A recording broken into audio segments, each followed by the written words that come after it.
नमस्कार, स्वागत है आपका। आप देखना शुरू कर चुके हैं कल की तैयारी। मैं हूं आपके साथ प्रशांत पांडे।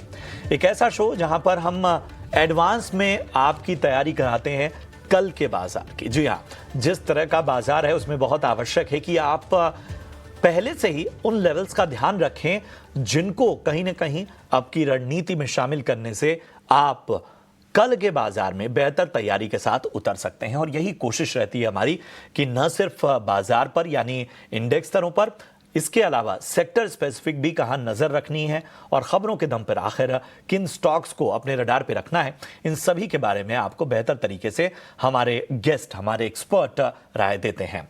चलिए, इसके अलावा बहुत बड़ा हिस्सा हम आपके सवालों का भी शामिल करते हैं। और यहां पर यानी कल की तैयारी पर सवाल पूछने का तरीका बेहद आसान है। आपको YouTube पर अपना सवाल कमेंट बॉक्स में हमें भेजना है। आपको सबसे पहले अपना और अपने शहर का नाम बताना है और उसके बाद किस स्टॉक पे, किस भाव पे आपने सवाल लिया हो, आपने खरीदारी की है। इसके अलावा आपकी क्वांटिटी क्या है उस स्टॉक में और नजरिया क्या है, शॉर्ट टर्म का या लॉन्ग टर्म का, ये भी बताइए। उस हिसाब से हमारे एक्सपर्ट आपको गाइड करेंगे। चलिए, इन सब के बीच में अब बढ़ते हैं आगे और हमारे साथ आज आपकी विशेष तैयारी कराने के लिए खास मेहमान है HDFC सिक्योरिटीज के अजीत नायक। अजीत जी, बहुत बहुत स्वागत आपका।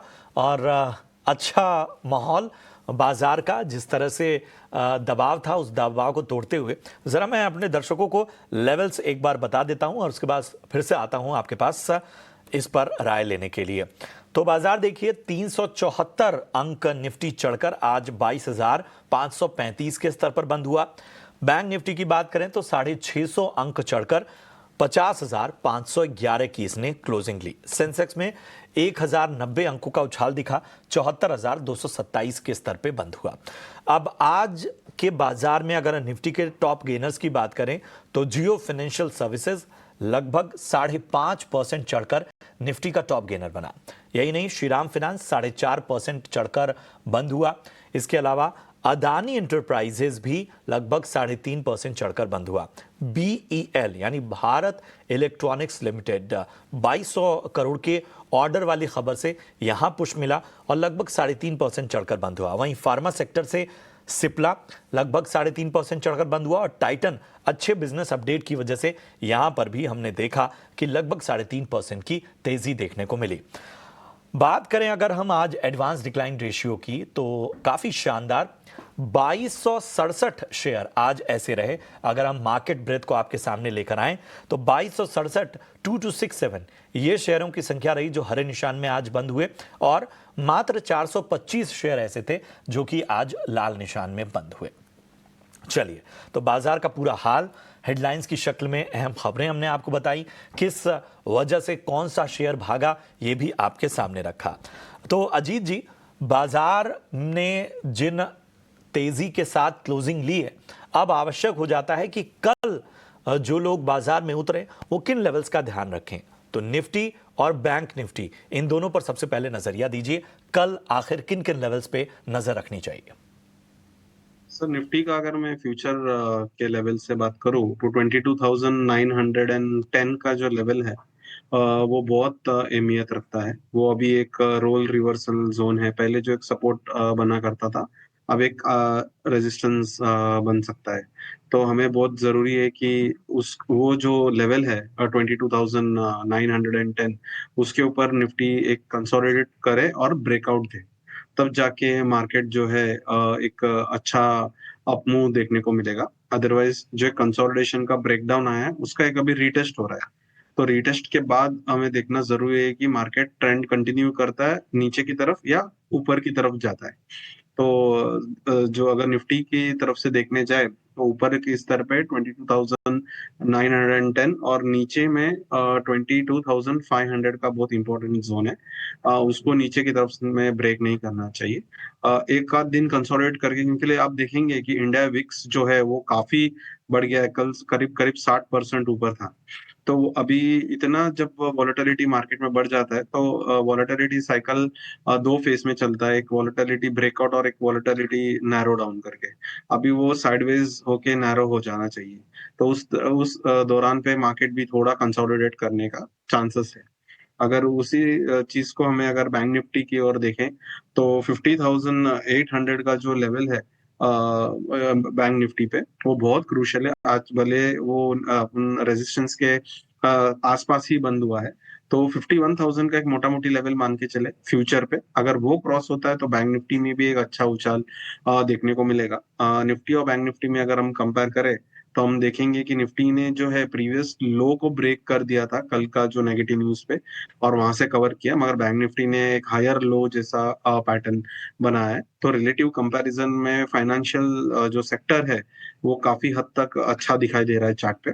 तो 51,000 का अगर लेवल क्रॉस करता है तो बैंक निफ्टी में भी एक अच्छा उछाल देखने को मिलेगा, और वो 51,750 तक का एक रेजिस्टेंस जोन है, वहां पे टेस्ट करने को आ सकता है। तो ये दो बैंक जो निफ्टी इम्पोर्ट की अगर हम बात करें तो 51,000 का स्तर अगर तोड़ता है तो यहाँ पर 51,750 जो है वहाँ तक के लक्ष्य देखने को मिल सकते हैं। लेकिन फिलहाल अगर अपर लेवल पे जो क्रूशल स्तर है बैंक निफ्टी में वो 50,800 का है। निफ्टी में 22,910 का जो स्तर है अपर लेवल पे, बहुत क्रूशल लेवल फ्यूचर में देखें तो यहाँ पर आपको निगाह रखनी है। और जाहिर सी बात है कि इंडिया विक्स पे भी निगाह रखनी है। जाहिर सी बात है कि जिस तरह से एक वॉलेटिलिटी मार्केट ने देखी है तो वहाँ पर आपको काफ़ी ज़रूरत होगी ऑब्जर्वेशन की। चलिए अजीत, मैं एक और सवाल के साथ आपके आना चाहता हूँ। आपने कहा कि बैंकिंग और फाइनेंशियल जो हैं वो यहाँ से अच्छे दिख रहे हैं। इसके अलावा ऐसा कौन सा सेक्टर है जो आपको लग रहा है, या ऐसे क्षेत्र ऐसे हैं जो आपको लग रहे हों कि इस बाज़ार में थोड़ा सा अनअफेक्टेड भी रहे और आगे उनका रनअप बढ़िया नज़र आ सकता है? सर, एक पावर सेक्टर है जो मुझे लग रहा है कि आने वाले दिनों में अगर मार्केट स्टेबलाइज रहेगा या कंसोलिडेट भी होगा या थोड़ा भी अप मूव आएगा, तो एनर्जी सेक्टर और पावर सेक्टर यहाँ पे है। ये दो सेक्टर में एक बुलिश मोमेंटम हम लोग को देखने को मिल सकता है। क्योंकि ये जो, अगर आप देखेंगे इस गिरावट में भी काफी कम स्टॉक है। एनटीपीसी, अगर आप एक स्टॉक देखेंगे, टाटा पावर एक स्टॉक देखेंगे, वहां पे ज्यादा गिरावट देखने को नहीं मिला है। तो ये थोड़ा होल्ड कर रहे हैं नेगेटिव न्यूज में, इनको ज्यादा इम्पैक्ट जो टैरिफ की वजह से जो नेगेटिव न्यूज आ रहा है, इन इन कंपनियों में ज्यादा इम्पैक्ट नहीं आ रहा है। तो ये थोड़ा सा वॉलेटिलिटी भी कम रहेगा और मोमेंटम भी इनका बुलिश होने का प्रोबेबिलिटी बढ़ेगा। तो पावर क्षेत्र पर आपको विशेष रूप से निगाह रखनी है। एनटीपीसी और इसके अलावा आप देखिए टाटा पावर जैसे स्टॉक का इस दबाव में भी ज़्यादा नहीं टूटे हैं, तो यहाँ पर आपको निगाह रखनी है। Overall power, power finance, power consumption, energy pocket, ये सभी जाहिर सी बात है ये थीम वाले भी हैं, क्योंकि इस वक्त हीट वेव का भी जो है वो ख़ास तौर पे पावर डिमांड बढ़ती है, बहुत सारी चीज़ें उसको इफ़ेक्ट करती हैं। चलिए अब आपके सवालों को शामिल करते हैं। रीना हमारी एक दर्शक है जिन्होंने यूट्यूब पर सवाल पूछा है, कैनरा बैंक पर राय जानना चाहती है। बाइंग प्राइस अजीत में बता देता हूं, 90 रुपए 50 पैसे पे इन्होंने खरीदारी की हुई है। 900 शेयर इनके पास हैं, हल्का ही मतलब नुकसान में कहूंगा, उनके भाव के आसपास ही है। तो बताइए कैनरा बैंक में क्या राय बन रही है 90 रुपए की खरीदारी के हिसाब से? 7 का एक सपोर्ट जोन है, अगर उसको ब्रेच नहीं करता है तो ये स्टॉक में वापस एक बुलिश मोमेंटम देखने को मिल सकता है। जैसे कि मैंने बताया कि बैंक निफ्टी अगर 51,000 के ऊपर जाएगा तो ये सब स्टॉक जो है पीएसयू, स्पेशली पीएसयू बैंक, मुझे लगता है कि इस बार थोड़ा पार्टिसिपेट अच्छे से करेगा।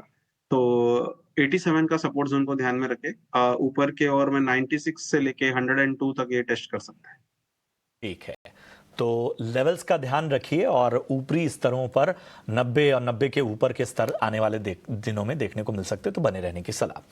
सुरेश मित्तल हमारे अगले दर्शक हैं और इन्होंने 500 शेयर लिए हैं एससीआई के, यानी शिपिंग कॉरपोरेशन ऑफ इंडिया के, और इनकी प्राइस है 290। ये पूछ रहे हैं कि यहां से आखिर अब वो क्या करें। बताएं अजीत जी, शिपिंग कॉरपोरेशन ऑफ इंडिया क्या राय बन रही है? आज हमने देखा कि लगभग 7.5% का उछाल देखने को मिला। ओवरऑल पूरे डिफेंस पे काफ़ी बेहतर माहौल रहा और उसका एक बहुत बड़ा इम्पैक्ट जो है बीईएल को जो ऑर्डर मिला लगभग 2200 करोड़ का, वो बहुत इंपॉर्टेंट रहा। लेकिन इन्होंने खरीदारी 290 के भाव पे की हुई है। दिक्कत इनका बाइंग प्राइस पे फिलहाल, अगर आप देखेंगे weekly and daily technical patterns थोड़ा बुलिश बनता हुआ दिखाई दे रहा है। जब तक ये जो स्टॉक है 152 के नीचे ट्रेड नहीं करता है, वो एक डिमांड जोन है, उसके नीचे नहीं ट्रेड करता है, तो बुलिश पैटर्न इंटैक्ट रहेगा। 183 का नियर टर्म रेजिस्टेंस है, उसको ब्रेक करते ही इसमें अच्छा मोमेंटम आ सकता है, और 220 का जो रेजिस्टेंस जोन है वहां तक एक बार टेस्ट कर सकता है। बट जैसे आपने बताया, जो आपके व्यूअर है उनका जो रेकमेंड जो लिया हुआ प्राइस है वो काफी ऊपर है, तो उनको ये काफी समय के लिए होल्ड करना पड़ सकता है। मगर मैं इतना ही बोलूंगा कि ये अगर लॉन्ग टर्म में भी अगर होल्ड करना चाहते हैं तो इसको 140 का एक सपोर्ट जोन को ध्यान रखना जरूरी है, क्योंकि वो जो प्राइस आने के लिए थोड़ा सा हमें कुशन भी देना पड़ेगा इस प्राइस से। तो 140 जब तक नहीं ब्रीच करता है तो लॉन्ग टर्म के लिए वो सेफ जोन है, मगर शॉर्ट टर्म का अगर वो ध्यान में दे रहे तो नीचे में 150 इंपॉर्टेंट है, वो ब्रीच नहीं करना चाहिए। ठीक है, तो निचले स्तरों पर आपको 150 का जो स्तर है उसको बहुत ध्यान में रखना होगा, वो नहीं टूटना चाहिए। उसके बाद एक बार फिर से रिव्यू करने की आपको आवश्यकता पड़ेगी। राजेश जायसवाल, इन्होंने टाटा मोटर्स पर राय जाननी चाहिए। टाटा मोटर्स पे आज मैंने देखा कि दिन भर हर शो में जो भी हमारे कॉलर्स होते उसमें ये सवाल आया। इनकी बाइंग प्राइस 660 की है, हालांकि लॉन्ग टर्म का नजरिया लेकर चल रहे हैं। जी, टाटा मोटर्स क्या राय बन रही है? टाटा मोटर्स डेली में एक हैमर जैसा कैंडल पैटर्न बना है, और एक बहुत तगड़ा गिरावट के बाद बना है, तो इसका जो इम्पोर्टेंस भी बहुत होता है, तो बुलिश रिवर्सल पैटर्न है। तो इसका जो सपोर्ट है 535 का है, अगर ये होल्ड करता है तो टाटा मोटर्स में क्षमता है कि वो ऊपर में 670 का जो रेजिस्टेंस है और 720 का जो रेजिस्टेंस जोन है वहां तक जाने की। उसके ऊपर जाता है तो बहुत हायर टाइम फ्रेम पे भी ट्रेंड रिवर्सल आएगा, फिर और ऊंचाइयां ये देख सकता है। मगर अभी के लिए नीचे में ये जो इसका जो लेवल है 535 का सपोर्ट जोन को ध्यान में रखें, और 680 एंड 720 का जोन इंपॉर्टेंट है। तो ये है राय टाटा मोटर्स पर आपको मिलती हुई। जिन स्तरों का जिक्र किया अजीत जी ने वो ध्यान रखिए। नैतिक कुमार का सवाल लेते हैं, यूट्यूब पर ही इनका सवाल आया है। हीरो मोटोकॉर्प, यहां पर इनकी बाइंग प्राइस से एक बार मैं बता देता हूं। इन्होंने 4259 पे खरीदारी की हुई है और 171 शेयर इनके पास हीरो मोटोकॉर्प के हैं। फिलहाल अच्छे खासे नुकसान पे हैं। देखिए 4200 के ऊपर की खरीदारी और इस वक्त 3574-75 के स्तर पे चल रहा है ये स्टॉक का। अजीत जी बताइए, हीरो मोटोकॉर्प काफी ऊपरी स्तरों की खरीदारी है, क्वांटिटी भी अच्छी खासी ली है, नुकसान का दायरा बड़ा है।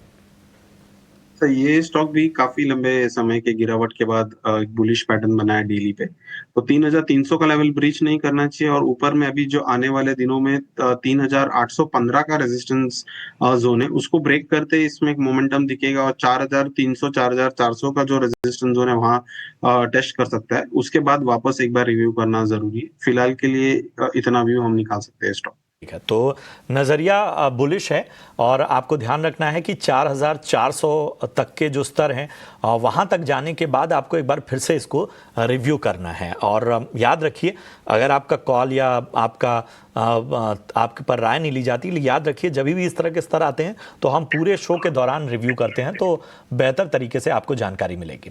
शरद कश्यप, हमारे अगले दर्शक यूट्यूब के जरिए सवाल जो पूछा है उन्होंने जोमेटो पे पूछा है। मैं कहूँगा बड़ी कह सकते हैं कि टाइमिंग वाली बाइंग है इनकी। 210 के स्तर पे इन्होंने खरीदारी की हुई है, 100 शेयर हैं इनके पास, और हम देख रहे हैं कि आज जो न्यू एज कंपनियां हैं उनमें अलग रफ्तार देखने को मिली है। तो जोमेटो जो है, जो कि एटर्नल लिमिटेड भी के नाम से जाना जाएगा, तो बताइए क्या राय बन रही है जोमेटो पे इस वक्त? 210 की बाइंग है अजीत जी। 198 का सपोर्ट जोन को ब्रीच नहीं करना चाहिए, मगर इसका जो मोमेंटम आएगा वो 230 के ऊपर ही आएगा। मल्टीपल रेजिस्टेंसेस है 230 240 के आसपास, तो जब तक ये लेवल को एक वॉल्यूम के साथ ब्रेकआउट नहीं आता है तो यहाँ पे थोड़ा सा और कंसोलिडेशन फेस में जा सकता है, और इसके लिए 198 का जो सपोर्ट जोन है उसको ध्यान रखें, और 235 के ऊपर ही इसमें बड़ा मूवमेंट आने का मुझे लग रहा है चांसेस ज्यादा है, क्योंकि काफी टाइम से फरवरी मार्च से ये बहुत एक ही नैरो रेंज में कंसोलिडेट कर रहा है, और नैरो रेंज का जब भी ब्रेकआउट आता है तो काफी लंबा चलता है उसका जो ट्रेंड। तो मुझे लगता है 240 के ऊपर अच्छा बन सकता है जोमेटो का चार्ट। ठीक है, तो 240 का स्तर याद रखिए, यहां से और ज्यादा रफ्तार देखने को मिल सकती है। प्रदीप हमारे अगले दर्शक हैं और आईटीआई लिमिटेड पर राय जानना चाहते हैं। लेवल्स बता देता हूं, 513 के भाव पे खरीदारी की हुई है। आईटीआई लिमिटेड कैसा लगता है अजीत जी आपको? 513 की खरीदारी है? नहीं सर, ये स्टॉक में कोई व्यू नहीं बनता और चार्टिकली कोई पैटर्न इसमें बुलिश है नहीं। ऐसे स्टॉक से थोड़ा दूर रहना बेटर है, मुझे ऐसा लगता है। आईटीआई से अगर निकल जाएं तो कहाँ आपको लगता है कि ये पैसा लगाना चाहिए उन्हें? मैंने जैसे आपको बताया कि पावर स्टॉक है और फाइनेंशियल है, मुझे लगता है कि इस समय इस बार जो मार्केट चलेगा तो उसमें ज्यादा करके फाइनेंशियल्स पार्टिसिपेट करने का उम्मीद मुझे ज्यादा है, क्योंकि एंटायर फॉल में आप देखो बजाज फाइनेंस, बजाज फिनसर्व जैसे स्टॉक है ज्यादा करेक्ट नहीं हुआ है। तो जब भी वापस ये मार्केट चलेगा तो कोटक बैंक है, बजाज फाइनेंस, बजाज फिनसर्व जो है इनमें अच्छा पार्टिसिपेशन मिलेगा। Large and blue chip companies भी है, तो उसमें उसको एक्यूमुलेट कर सकते हैं सर। ठीक है, तो आपको राय भी दे दी गई। एक और सवाल ले लेता हूं, थोड़ा सा ही समय है मेरे पास। अहमद पटेल का सवाल लेते हैं, इरकॉन इंटरनेशनल पर राय जानना चाहते हैं। 170 शेयर हैं, 209 की इनकी बाइंग है, लॉन्ग टर्म तक होल्ड कर सकते हैं। बताइए अजीत जी, क्या करना चाहिए इरकॉन में? इरकॉन में भी कोई बुलिश पैटर्न नहीं, हालांकि 130 का एक छोटा सपोर्ट है, मगर मुझे नहीं लगता है कुछ ज्यादा खास मार्केट के साथ ये परफॉर्म करने वाला है। तो इसमें भी मैं नहीं कहना चाहूंगा कि बने रहे। अगर ये 170 के ऊपर निकलता है तो थोड़ा बहुत मोमेंटम इसमें देखने को मिल सकता है। 135 का सपोर्ट जोन है, उसको ब्रीच करते ही इससे निकलना बेटर लग रहा है मुझे। ठीक है, तो निकलना बेटर है। और किन सेक्टर्स पर बुलिश हैं? फाइनेंस और एनर्जी और जो पावर सेक्टर है वहां पर विकल्प भी आपको बता दिए गए। चलिए, अब वक्त हो गया है हमारे खास सेगमेंट वीआईपी शेयर्स का।